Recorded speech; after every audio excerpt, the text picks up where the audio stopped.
a dream that lasts. Welcome to the Startup Venture Lab podcast, the place where ambitious entrepreneurs turn ideas into profitable online businesses. Whether you're launching your first startup, scaling to six figures, or looking for game-changing growth hacks, you're in the right place. Join us as we break down proven strategies, expert insights, and real-world success stories so you can build, grow, and dominate in the new digital world. Ready to take action? Let's dive in with our host and tech entrepreneur, J. Todd Jennings. Over to you, JT. Welcome to the Startup Venture Lab podcast series on Build What Sells. This is episode 3 in this series. I am JT and I am joined by Ella Silver. Thanks, JT. Welcome to the deep dive. Today we're getting into something really powerful, the offer testing system that can transform your business. It really can. It sounds maybe a bit technical, but the impact is huge. Yeah, think about HubSpot. They're a big name, right? They managed to boost their conversion rates from 2.3% up to nearly 8%. Exactly. And that wasn't just luck. That was systematic testing, finding out what actually works for their audience. Right? And that's the potential we're talking about, that kind of real measurable impact. Mm-hmm. So our mission today is really to give you a solid framework, a guide for building your own system to continuously improve your business offers. We'll cover the whole process, how to figure out your starting point, how to design smart tests, implementing them, analyzing the results, and then maybe most importantly, making it a continuous thing, not just a one-off. Exactly. It's about building that muscle, that capability within the business, a way to keep learning and refining. Okay, so where do we kick things off? What's step 1? Well, the absolute foundation before you even think about testing anything is understanding where you are right now, establishing baseline metrics. Baseline metrics. Okay. Okay. Let's unpack that. What are the essential numbers we need to know? If someone's just starting out, what are the, say, top 2 or 3? Good question. Ideally, you want a full picture. But if you're just beginning, focus on conversion rates. Okay. And try to slice that by where people are coming from, your channels. Like social media versus email traffic. Precisely. What percentage converts from each? The other huge one is customer acquisition cost, or CAC. How much does it cost you to get one new customer? Got it. Conversion rate and CAC. That gives you a core sense of efficiency, right? Absolutely.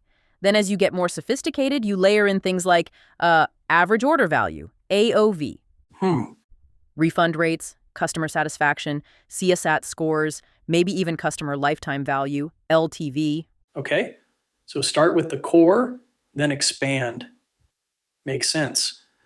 How do we actually capture this buck line, practically? The best way is to build what you might call a baseline dashboard. Okay. It's basically just documenting your current performance for those metrics. But crucially, don't just look at the overall number. Dig deeper. Yes. Break it down by marketing channel, like we said, by customer seg. Are they enterprise, small business? Geographic region, device type? All of that. You might find, for instance, your mobile conversion rate is way lower than desktop. That's a huge insight right there. And track it over time. See the trends. So it's about getting granular, getting that detailed snapshot. And I guess just having the numbers isn't enough. We need context. Totally. Context is everything. Yeah. This is where something like a contextual analysis template comes in super handy. Okay. What's that? For each key metric, you note the current number, say 2.3% conversion rate. Right. Then note any trends you see. Maybe it's been declining on mobile lately. And then, this is important, any external factors. Did a new competitor just launch? That could be affecting things. Okay. So linking the numbers to what's actually happening. Exactly. Do the same for AOV. Maybe it's $497, pretty stable, but you know it dips in the summer. Note that down. Or customer satisfaction. Maybe it's 8.2 out of 10, and it's been going up since you updated your support process. That context helps you interpret test results later, I imagine. Precisely. It stops you from drawing the wrong conclusions. Okay. So we've got our baseline. We understand the context. What's next? before we actually start experimenting. Before you launch any test, you need super clear objectives. Define what success looks like for that specific test. Objectives and success criteria. Got it. What are you actually trying to achieve? This means defining both primary and secondary metrics. Primary and secondary metrics. Can you break those down for us? Sure, your primary metric is your main goal for the test. Let's say you're testing a new headline. Okay. Your primary goal is probably to increase the conversion rate, right? Makes sense. So you need to define how much of an increase counts as success. Maybe a 10% lift, that's your minimum threshold. Yeah. And you need statistical significance, usually 95% confidence, to be sure it wasn't just random luck. Okay. So that involves sample size and test duration too. Exactly. We need enough data run for long enough. Hmm. Now, secondary metrics are the things you watch to make sure your primary win doesn't cause problems elsewhere. Like unintended consequences. So we boost conversions, but maybe refunds go way up. Precisely. Or maybe customer satisfaction dips or support tickets spike because the new offer is confusing. Okay. So secondary metrics could be things like CFAT, return rates, support volume. Implementation success rates if it's a feature dash. Yeah. Maybe even retention or referral rates down the line. You're watching for big negative impacts. This sounds like it needs to be documented really clearly for each test. It absolutely does. A success criteria worksheet is a great way to manage this. Okay. For every test element, a price point change, a feature bundle, new guarantee terms, you list the primary goal, the secondary metrics to monitor, the minimum sample size needed, and how long you plan to run it. Could you give an example? Sure, let's say you test a price increase. Primary goal, Yeah. plus 15% revenue, secondary concern, refund rate increases by no more than 5%. Sample size needed, maybe 1,000 transactions. Yeah. Test duration, 4 weeks. Got it. That forces you to be really specific about what you're trying to achieve and how you'll know if you got there. Exactly. It sets you up for clear analysis later. Okay. Fantastic foundation. Now let's talk about actually designing the tests themselves. How do we structure that? Right? This brings us to the test planning framework. It's a structured approach. First step, hypothesis formation. Hypothesis, like in science class. Sort of. You state the current situation, the specific change you're proposing, the outcome you expect, and how you'll measure it. Okay. So be really clear about what you're changing and what you think will happen. Yeah. For example, our current checkout page conversion is 10%. By adding trust seals like Norton Secured, we expect a 15% increase in completed checkouts measured over 3 weeks with 5,000 visitors. Very specific. That makes it testable. What else is in this framework? Next is test element selection. What exactly are you changing? The core product features, the price, bonuses, the guarantee, even just the way you present it, the copy, the images. So isolating the variable you want to test? Precisely. And then, as we touched on, sample size calculation. This is critical for trustworthy results. Right? Getting enough data points. How do we figure that number out? It seems complex. It depends on a few things. Your current conversion rate, that's baseline again. Okay. The smallest improvement you care about to taking the minimum detectable effect, your desired confidence level, usually 95%, and your traffic volume. Are there tools for this? Oh yeah, lots of online calculators. Yeah. But just to give you a feel, if your current rate is low, say 2%, and you want to detect a 20% lift, you might need like 25,000 visitors per variation. Wow, that's a lot. But if your rate is higher, maybe 10%, and you're looking for a 15% lift, you might only need around 3,200 visitors.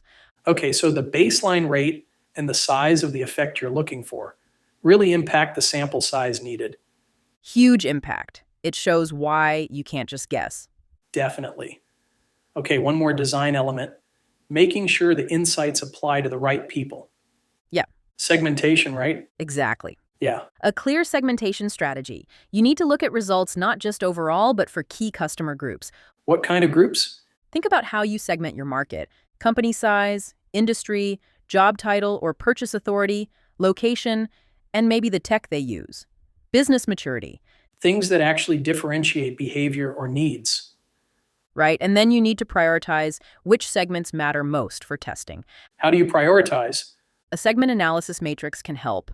Look at the size of each segment, their current conversion rate, and their strategic priority. Okay, Maybe you have tons of small businesses, but their conversion rate is low. Your enterprise segment is smaller, but converts better and is high priority. yeah. That tells you where to focus testing effort, perhaps. So use data to guide where you spend your testing resources for maximum impact. You got it. It's all about being deliberate. Okay, this planning is intense, but clearly crucial. So plan is made, hypothesis set, segment chosen. Now we actually run it. Implementation time. Exactly. Phase 3, implementation and tracking. This is where the rubber meets the road. You need a solid testing infrastructure setup. Okay, tech time. What tools do we absolutely need, You definitely need A/B testing software. That's non-negotiable. right? To show different versions to different people.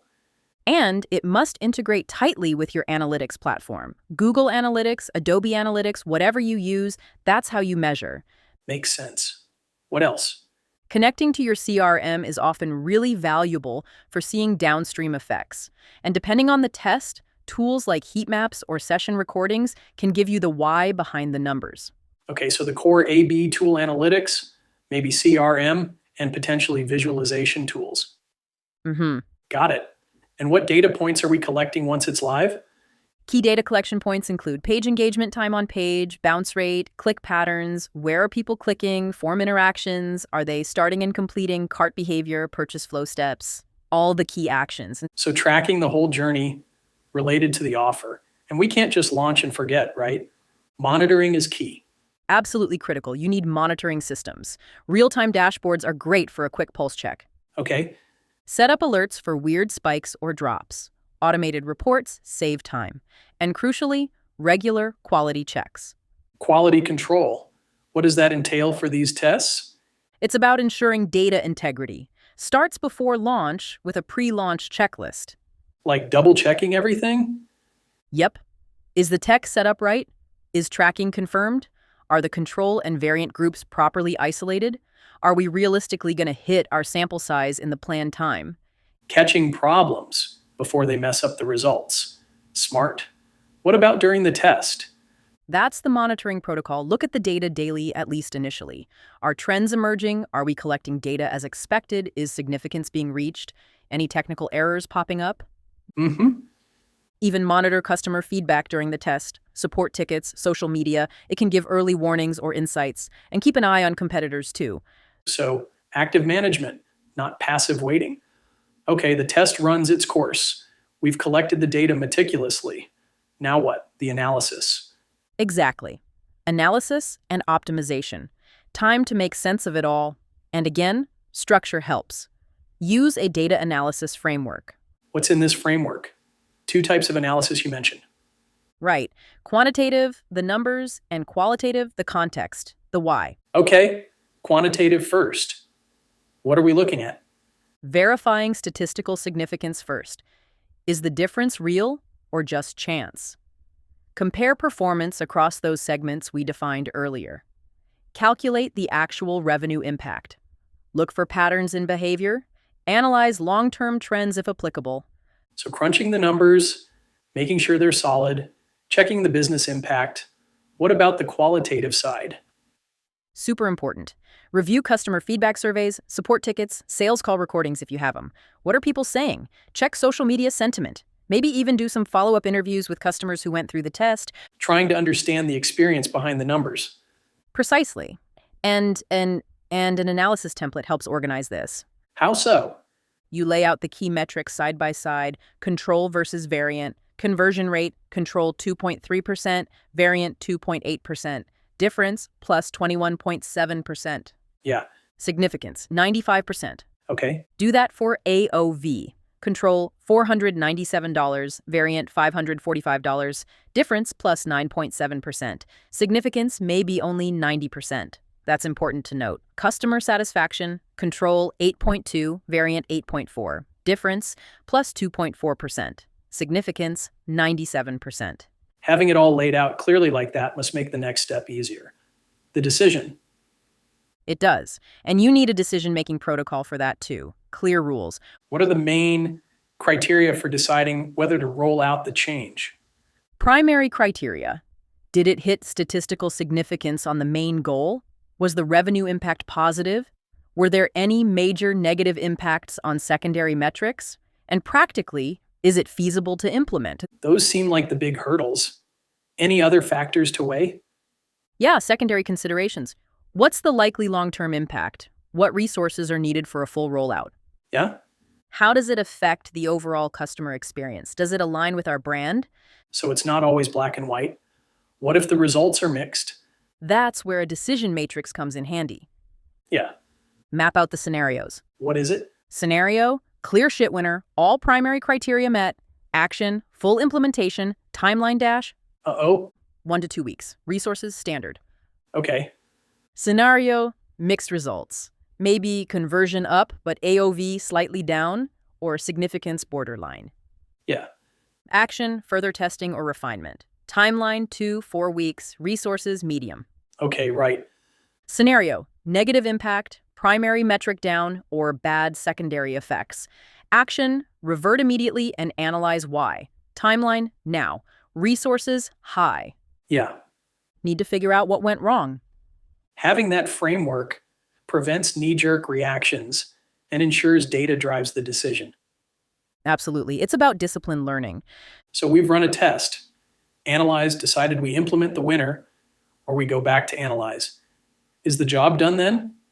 Not even close. This is where the real power comes in, the continuous improvement system. Testing isn't a project, it's a process, an ongoing cycle. Making it part of the regular business rhythm. How does that look day to day, week to week?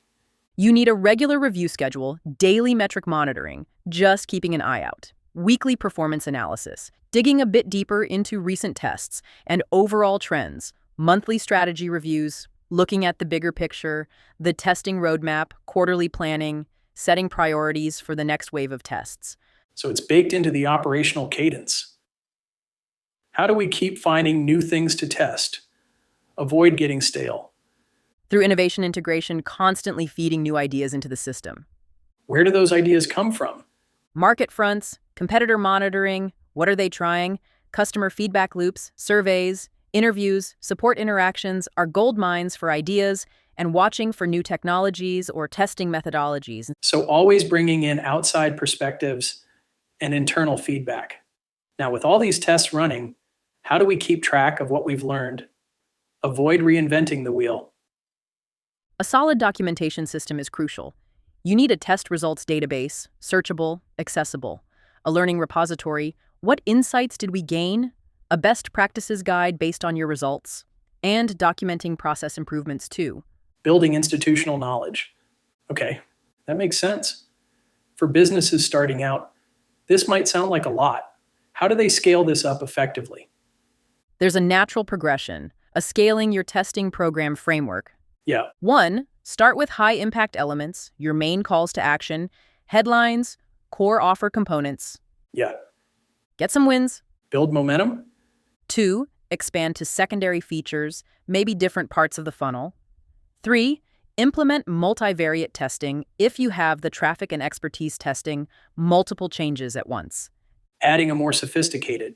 4, develop automated systems where possible. Yeah.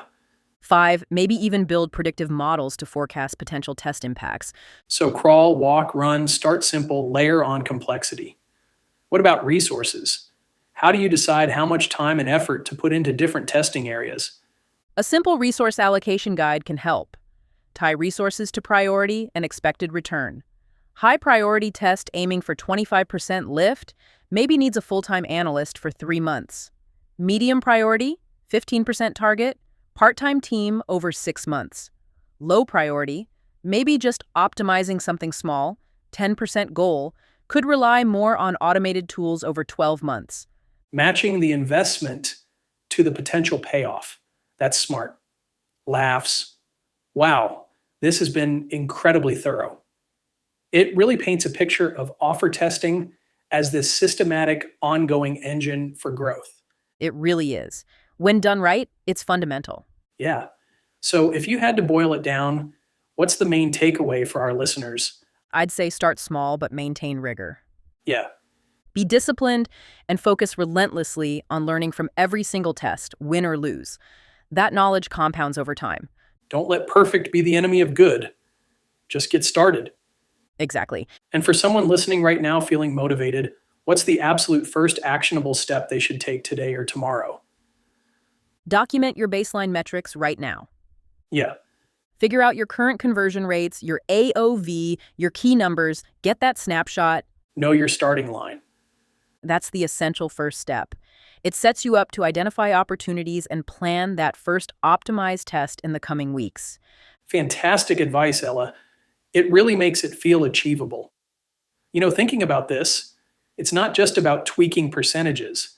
It's about this ongoing journey of understanding your customers better, isn't it? And that continuous optimization, it feels like it could unlock levels of success you might not even foresee right now. That's the exciting part. The potential is huge.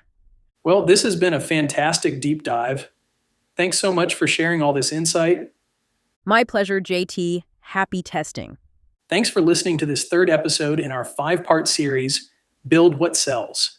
I am JT, and thank you again, Ella. Don't forget, if you are an aspiring entrepreneur looking to start an online business, or already have a business you are looking to grow, check out the Startup Venture Lab, free community online at startupventurelab.com. Until we meet up again, JT out. This podcast is brought to you by the Startup Venture Lab. If you're interested in starting an online business, have an idea, or are looking to grow your business, check out our exclusive member community online at startupventurelab.com.